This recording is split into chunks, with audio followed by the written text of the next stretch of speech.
If you truly have believed, if you truly have repented, if you truly are Christian, if you're truly born again, what has happened to you? This has happened to you. You've been translated from the kingdom, the dominion of darkness, of death, of sin, of law, of death, of condemnation. You've been translated from this realm, and you've been moved into the realm of Christ, the kingdom of Christ. What does that mean for you? Well, I've got a list here. Let me read it. It means you've been made alive. You're no longer dead. It means that you have been reconciled to God. It means that God has given you understanding. It means that the power of sin has been broken in your life. It means that you now love God and desire to obey His commands. It means that you are now expecting, longing, and waiting for the return of Christ, and to hear the trumpet blow would not bring terror into your heart, but would fill you with joy unspeakable and full of glory. Now, is that you? Is that you? Have I described you? Do you remember a time when you were dead?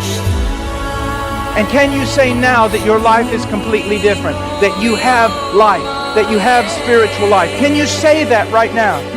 That you have spiritual life, and you have it to such a degree you recognize a difference from the time prior to Christ when you were dead. Is there a sense of life in you? Do you have a sense of peace with God? A sense of the indwelling of the Holy Spirit that has shed abroad the love of God in your heart? Do you have that now? Is it a reality in your life?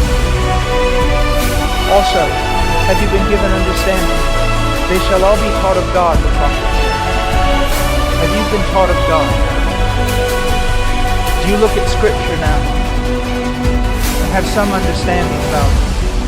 Do you have something of an understanding about who God is and what He has done for you in Christ? When you look at Scripture, does it warm your heart? Does it delight you? Have you been given understanding? Or do you still dwell in darkness, and when people talk about Jesus, you really can't understand why they're even so concerned about it? Also, do you love God? Do you love Him now? Now, I know that none of us have a love for God that is worth boasting about. But do you have a love for God?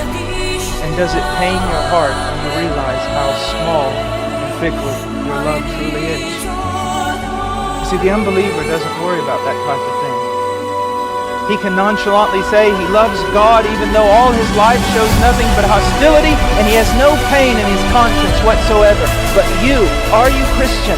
Do you love God? And when you see that your love for God is so weak and small, does it pain your heart? Does it bother your conscience? Do you want to be more? Do you want to be more? Do you want to love Him? Do you want to show Him more love? Do you want to delight Him with love? Does it pain you? Also, are you expecting, longing for Christ?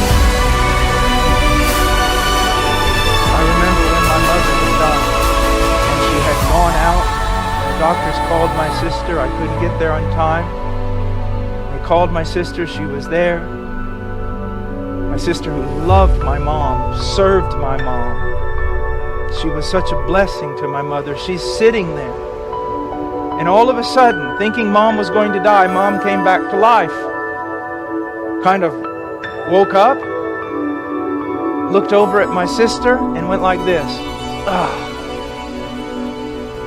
My sister went, Mom? Why did you do that? She said, oh, I thought that this time when I opened my eyes I would see Jesus my Lord, and it's only you. It's only you. Do you long to see Him? Do you? Or is salvation just some kind of ticket out of hell? Do you long to see Him?